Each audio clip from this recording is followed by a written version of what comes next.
आप सभी को नमस्कार दोस्तों, मैं हूं जगन्नाथ मिश्रा और हमारे YouTube चैनल पे आप सभी का बहुत बहुत स्वागत है। दोस्तों, आज हमारे साथ में बस्ती जनपद से भारतीय जनता पार्टी के जिला मंत्री कुंवर आनंद सिंह जी आज हमारे साथ में जुड़े हुए हैं, जो कि उत्तर प्रदेश में जो विधानसभा चुनाव होने वाला है, इसकी क्या तैयारी भारतीय जनता पार्टी की चल रही, इस बस्ती जनपद में कितने प्रत्याशियों का टिकट कट सकता है, इस कोविड काल में चुनाव आयोग ने जिस तरीके से रैली पर प्रतिबंध लगाया है, इसको लेकर कैसे रणनीति बना रही है भाजपा, किस तरीके से जनता के बीच में जा रही है, क्या मुद्दे होने वाले हैं, तमाम विषयों पर आज हम फोकस करेंगे। हमारे साथ में आनंद सिंह जी जुड़े हुए हैं। सर, हमारे चैनल पे बहुत बहुत स्वागत है आपका। सर, प्रथम तो मैं आपका आदरणीय जगन्नाथ मिश्रा जी का बहुत बहुत आभार व्यक्त करता हूं कि आप अपना अमूल्य समय निकाल के मेरा इंटरव्यू लेने के लिए आए। तत्पश्चात आपकी और मेरी बीच की जो वार्ता है, इस वार्ता का जो श्रवण कर रहे हैं, उनको मैं बहुत बहुत प्रणाम करता हूं, आभार व्यक्त करता हूं कि वो समय निकाल कर हमारे विचारों को सुनने का प्रयास कर रहे हैं। सर, आप भारतीय जनता पार्टी की जिला मंत्री है बस्ती जनपद में, और आचार संहिता कल लग गई है, चुनाव आयोग ने प्रेस कॉन्फ्रेंस करके इसकी जानकारी दी। अखिलेश यादव जी कह रहे हैं कि 10 मार्च को भाजपा की विदाई होने वाली है, क्योंकि उस दिन काउंटिंग है और उस दिन सत्ता का सफाया हो जाएगा, हम सत्ता में आ रहे हैं। सबसे पहले मैं तो ये कहूँगा कि मेरा सौभाग्य है कि मैं भारतीय जनता पार्टी का एक कार्यकर्ता हूँ और अपने धर्म, संस्कार और संस्कृति के साथ, अपनी सोच के साथ काम करने का मुझे अवसर मिला है जी। दूसरी बात माननीय अखिलेश यादव जी की है। माननीय अखिलेश यादव जी ने जो कहा है वो उनकी सोच बोल रही है, उनकी छटपटाहट है। वो चाहते हैं किसी भी कीमत पे मैं सत्ता में आ जाऊं, और उसी की वजह से वो दिवा स्वप्न देख रहे हैं और कह रहे हैं कि 10 मार्च को हमारी सरकार आ जाएगी। तो वो उनका विषय है, वो अपने पक्ष में बोलेंगे ही बोलेंगे, तो इसमें कोई टिप्पणी का विषय नहीं है। वो अपना पक्ष तो रहेंगे। आपने अभी स्वप्न का नाम लिया, जैसा कि उन्होंने इसके बारे में भी बताया था कि अब हमारे स्वप्न में भगवान श्री कृष्ण आ रहे हैं और वो कह रहे हैं कि बीजेपी हार रही है, हम सत्ता में आ रहे हैं। ये तो अच्छी बात है कि भारतीय जनता पार्टी ने किस कदर कार्य किया धर्म, संस्कार और संस्कृति के परिक्षेत्र में, कि आज मुल्ला मुलायम के सुपुत्र अखिलेश यादव जी के सपने में भी भगवान श्री कृष्ण आने लगे। तो ये तो अच्छी बात है, आने चाहिए। भगवान आ रहे हैं तो शुभता है, अच्छी बात है। वो चंदन लगा रहे हैं, वो टीका लगा रहे हैं, वो जो कभी भगवान राम, कृष्ण और भारतीय संस्कृति के आधारों की बात नहीं किया करते थे, आज उनके विषय में वो चर्चा कर रहे हैं। ये तो हमारे संस्कृति और संस्कार और भारतीय जनता पार्टी की ही जीत है, अच्छी बात है। सर, जैसे राम उनके भी हैं, श्याम भी उनके हैं, अगर वो मंदिर जा रहे हैं, चंदन लगा रहे हैं, तो इसमें आपको क्या दिक्कत हो? मुल्ला कैसे हो गए फिर? कोई दिक्कत नहीं है। ईश्वर तो प्राणी मात्र के हैं। इस जीव जगत में, इस ब्रह्मांड में चर अचर जो भी है, जो भी दृश्यमान है, उसमें ईश्वर विद्यमान है, तो ईश्वर उनका भी है।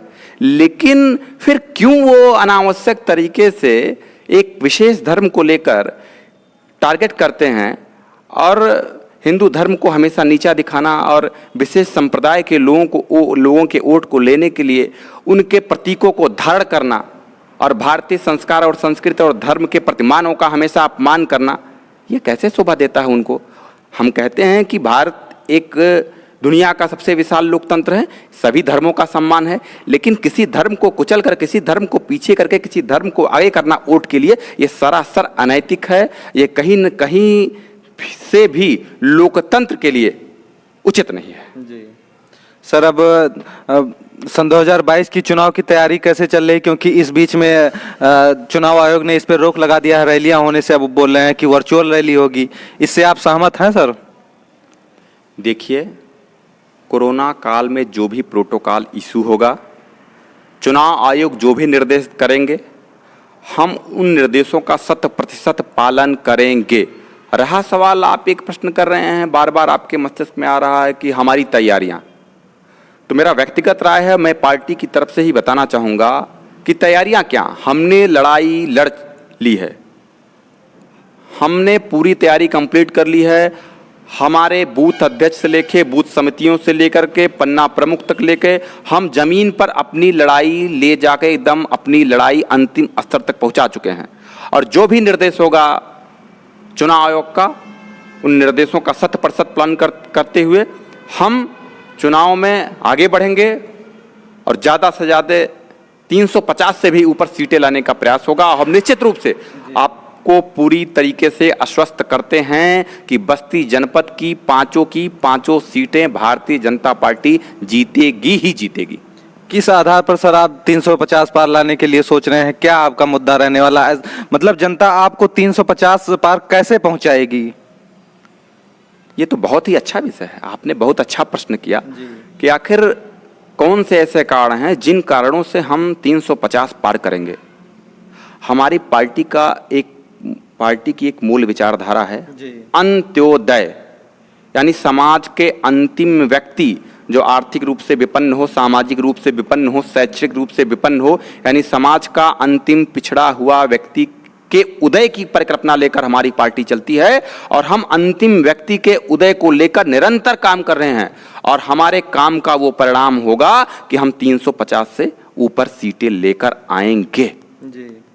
रहा सवाल कार्य का, विकास का, तो मैं इतना कहूंगा कि बस्ती जनपद में देश की आज़ादी से लेकर हमारी सरकार के पूर्व जितने भी कार्य हुए हैं उतने उनसे भी ज़्यादा कार्य इन 5 सालों के अंदर हमारी सरकार ने बस्ती जनपद के विकास के लिए करके दिखा दिया है। क्या चाहिए जनता को? विकास चाहिए, सुरक्षा चाहिए। आप विकास की बात करते हो, आप देखिए बस्ती जनपद में मेडिकल कॉलेज, बस्ती जनपद में अटल आवासीय विद्यालय, उत्तर प्रदेश में मैं हरैया विधानसभा की स्पेशल बात करूंगा आपके समक्ष, तो उत्तर हरैया विधानसभा की कोई भी ऐसी रोड नहीं बची है जो बढ़िया से बन न गई हो। सारी रोडों को चौड़ीकरण हो गई हैं। आप अभी सर तमाम सारे ग्रामीण क्षेत्रों में आप जाकर देखिए, वहाँ पे रोड की बहुत बड़ी समस्या बरकरार है। अभी आप गांव बताइए कौन सा वो गांव है और कहाँ रोड की समस्या है, बताइए। पूरे विधानसभा में आप देखिए तो सर। मैं देख रहा हूँ, मैं देख के ही बात कर रहा हूँ। मैं भी यहीं पे रहता हूँ सर, मैं भी जाता हूँ क्षेत्रों में। निश्चित रूप से ये चीजें मैं मानता हूं कि आप 5 साल में 100% नहीं कर सकते हो, लेकिन सरकार ने पूरी दृढ़ प्रतिज्ञता के साथ अधिकांश कामों को करने का प्रयास किया गया है और ये जो विकास की गति आगे बढ़ रही है, निश्चित रूप से आने वाले समय में जब हमारी सरकार बन रही है तो इसको हम अपनी पूर्णता प्रदान करेंगे। जी सर, आचार संहिता लगने के बाद में अब लोग यह इंतजार कर रहे हैं कि अब प्रत्याशियों की लिस्ट कब जारी होगी, ये कब तक सर आएगा? कुछ है इसका अंदाजा भी? देखिए, हमारे पार्टी के उच्च पदाधिकारी जो हैं उनका विषय है, लेकिन जहां तक मुझे समझ में आता है कि अतिशीघ्र, हमको लगता है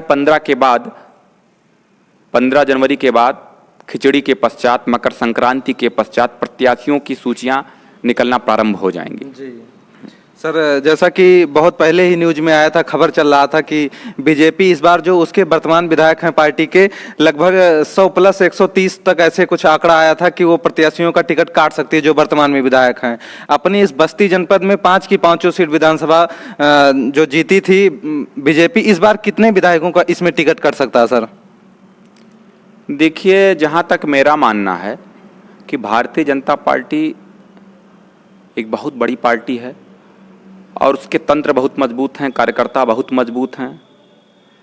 सारी सूचनाएं, सारा डाटा हमारे पार्टी के पास उपलब्ध है कि कौन से विधायक कैसा कार्य किए हैं, जनता में उनकी छवि कैसी है, कार्यकर्ताओं के बीच उनकी छवि कैसी है, कार्यकर्ता किस विधायक को कितने स्तर तक अच्छा मानता है या क्या मानता है।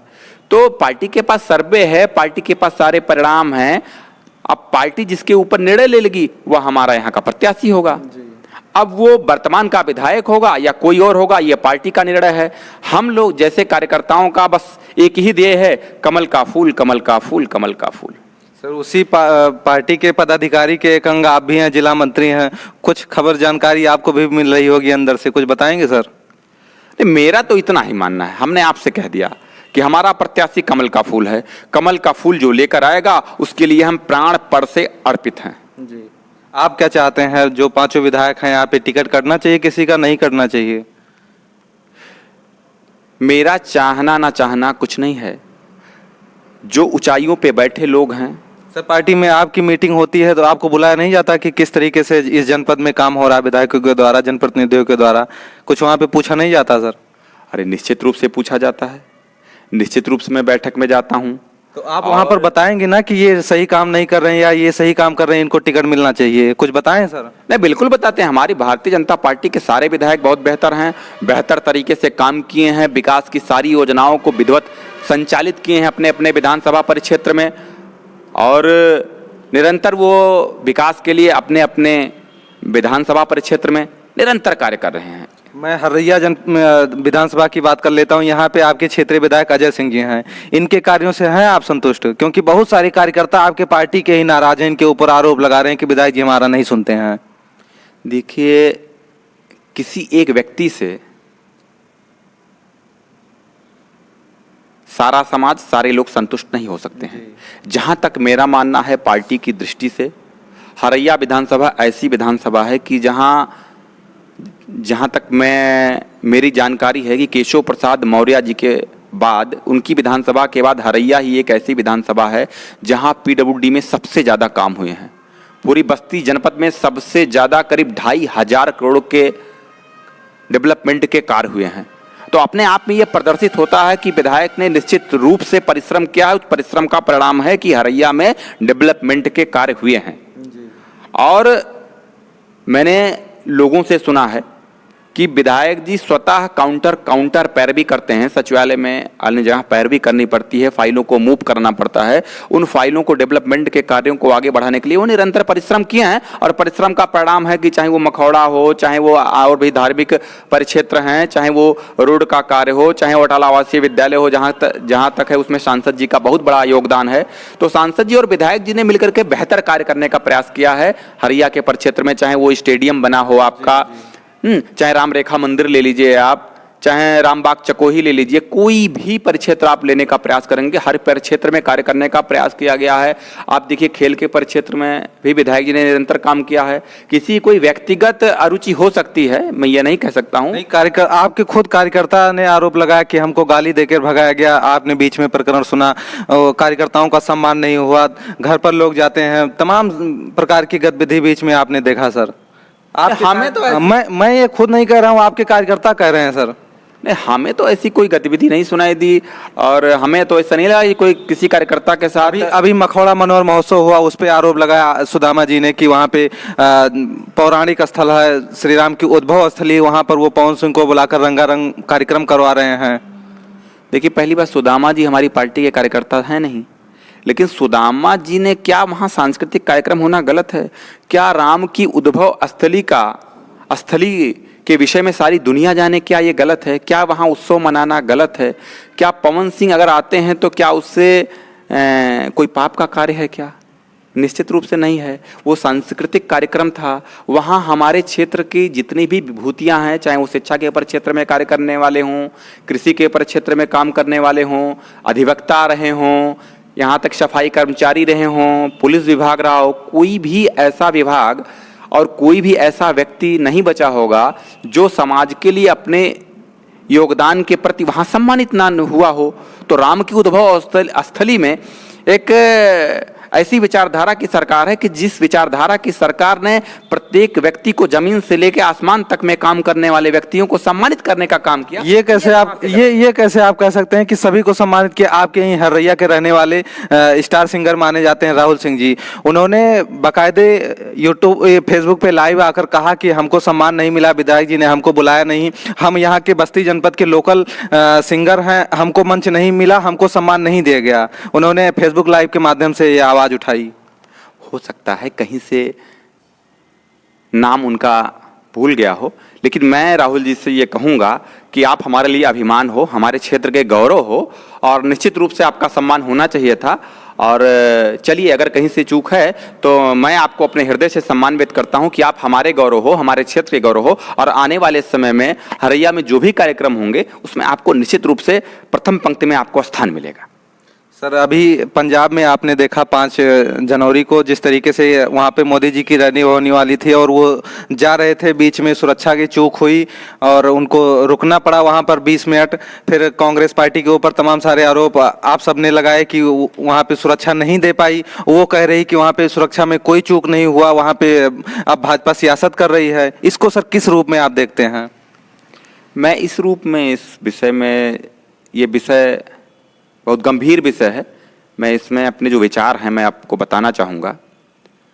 आपने कहा कि मोदी जी जा रहे थे गाड़ी से 5 जनवरी को।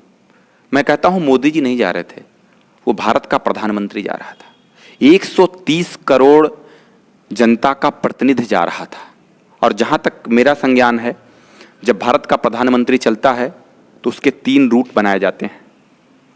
और किसी भी प्रदेश में यदि भारत का प्रधानमंत्री जाता है तो प्रोटोकॉल के अनुसार उस प्रदेश का मुख्यमंत्री, डीजीपी, मुख्य सचिव वहाँ जाके मिलते हैं, उनकी अगवानी करते हैं, तत्पश्चात वो अपने अन्य कार्यक्रमों में आगे बढ़ते हैं। तो जहाँ तक मेरी जानकारी है कि वहाँ ना मुख्यमंत्री महोदय गए वहाँ के पंजाब के, ना मुख्य सचिव महोदय गए और ना डीजीपी महोदय, किसी ने उनकी अगुवाई नहीं की। सबसे पहले प्रोटोकॉल का उल्लंघन वहाँ होता है। तत्पश्चात मौसम खराब होने की वजह से वो गाड़ियों के माध्यम से सभा स्थल पे जो सरकारी कार्यक्रम था, वहाँ हजारों करोड़ की योजनाओं का शिलान्यास होना था, वहाँ जाने के लिए, पहुँचने के लिए वो रोड मार्ग का वो चयन करते हैं कि हम गाड़ियों से जाएंगे। 400 किलोमीटर की वहाँ की दूरी थी। जब भारत का प्रधानमंत्री चलता है तो एसपीजी डीजीपी से क्लियरेंस लेती है रास्ते के विषय में, मार्ग के विषय में। जब डीजीपी क्लियरेंस देता है कि मार्ग सही है, कोई रुकावट नहीं है, सुरक्षित है, तब प्रधानमंत्री का काफिला आगे बढ़ता है। मैं यही जानना चाहूँगा महोदय कि करीब 370 किलोमीटर की दूरी हमारा प्रधानमंत्री तय करता है डीजीपी के बताए हुए क्लियरेंस पे, और 30 किलोमीटर वहां से जब दूरी रह जाती है उस सभा स्थल की, और हमारे प्रधानमंत्री को, हमारे अभिमान को, हमारे गौरव को, हमारे सम्मान को उस फ्लाईओवर पर रोक दिया जाता है और कहा जाता है कि आगे किसान धरना दे रहे हैं।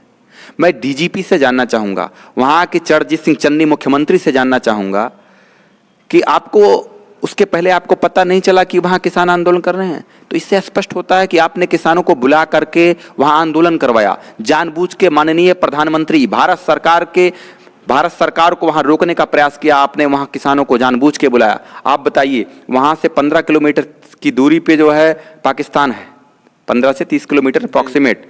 वहाँ लगातार टिफिन ब्लास्ट होते रहते हैं, वहाँ ईडी के ब्लास्ट होते रहते हैं। हमारा प्रधानमंत्री हमारे देश का स्वाभिमान, देश का अभिमान उस फ्लाईओवर पे रुका है।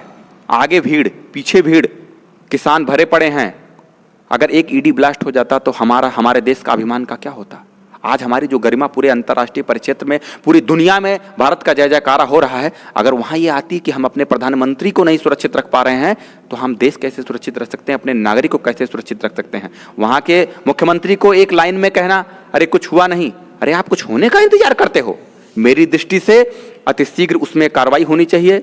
जहाँ तक हमें हमारा मन कहता है, हमारी बुद्धि कहती है, विवेक कहता है, सुप्रीम कोर्ट ने उस विषय को संज्ञान में लिया है, हमारे गृह मंत्री जी ने उस पर जांच बैठाई है। जांच में जो भी दोषी पाए जाते हैं, चाहे वो हमारे पंजाब के मुख्यमंत्री चरणजीत सिंह चन्नी हो, डीजीपी हो, मुख्य सचिव हो, वहाँ का एसपी हो, वहाँ का डीएम हो, अतिशीघ्र उनके खिलाफ कार्रवाई होनी चाहिए। मेरा व्यक्तिगत राय है कि वहाँ की सरकार को अतिशीघ्र बर्खास्त करके और राष्ट्रपति शासन लगाना चाहिए, क्योंकि जिस प्रदेश में हमारे देश का प्रधानमंत्री असुरक्षित महसूस चुनाव होने वाला सर, राष्ट्रपति शासन तो अब कल ही आचार संहिता लग गई है वहाँ पे। डीजीपी भी मुख्यमंत्री जी ने आचार संहिता के डेट आने से पहले ही बदल दिए हैं। चलिए अच्छी बात है, ये बात मैं सहमत हूं, लेकिन जांच होनी चाहिए। जांच में जो भी दोषी हैं उनका नाम सार्वजनिक होना चाहिए कि किसकी गलती से हमारे देश का गौरव समस्या में फंसा, हमारे देश का अभिमान फंसा, जिसपे हम नाच करते हैं। हमारे देश का प्रत्येक नागरिक नाच करता है कि जमीन पे बैठा व्यक्ति जो जमीन से आसमान तक पहुंचा है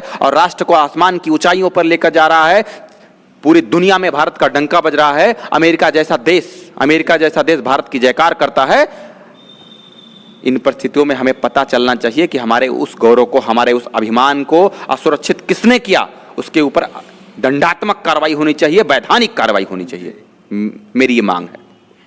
दोस्तों, अभी तक आप सभी कुंवर आनंद सिंह जो जिला मंत्री हैं भारतीय जनता पार्टी के बस्ती जनपद के, उनको आप सभी सुन रहे थे। मैंने एक एक करके प्रश्न किया किस तरीके से विधानसभा चुनाव में जो ये कोरोना काल का बहुत बड़ा चुनौती सामने आ रहा है कि इसमें पार्टी प्रचार कैसे करेगी, जीत हासिल कैसे करेगी, कितने प्रत्याशियों का टिकट कट सकता है, किस तरीके से विपक्षियों के बयान आ रहे हैं, उस पर जवाब दिया आनंद सिंह जी ने। तमाम सारे विषयों पर हमने फोकस किया। जो जनप्रतिनिधि हैं उनसे नाराजगी है, कैसे आप चुनाव जीतेंगे, कैसे आप दोबारा सत्ता में आएंगे। तमाम सारे विषयों पर हमने फोकस किया। आप सभी ने भली भांति इसको सुना और इस वीडियो को ज़्यादा से ज़्यादा संख्या में शेयर कीजिए ताकि आनंद सिंह की आवाज़ सभी लोगों के पास में पहुंच सके और क्लियरिफाई हो सके कि किस प्रकार की जो आप सभी के मन में कन्फ्यूजन आता है कि ये सब प्रश्न उठ रहा है, वो उठ रहा है, ये जानकारी आपको नहीं है। आप सभी के मन के प्रश्न मैंने जरूर किया जितना मुझे समझ में आया और उनका उत्तर आनंद सिंह जी से मिला। अब आप सभी इसको जरूर सुनिए और शेयर कीजिए। सर, हमारे साथ में आप जुड़े, आपने अपना अमूल्य समय दिया, इतना सब कुछ बताया, इसके लिए बहुत बहुत धन्यवाद।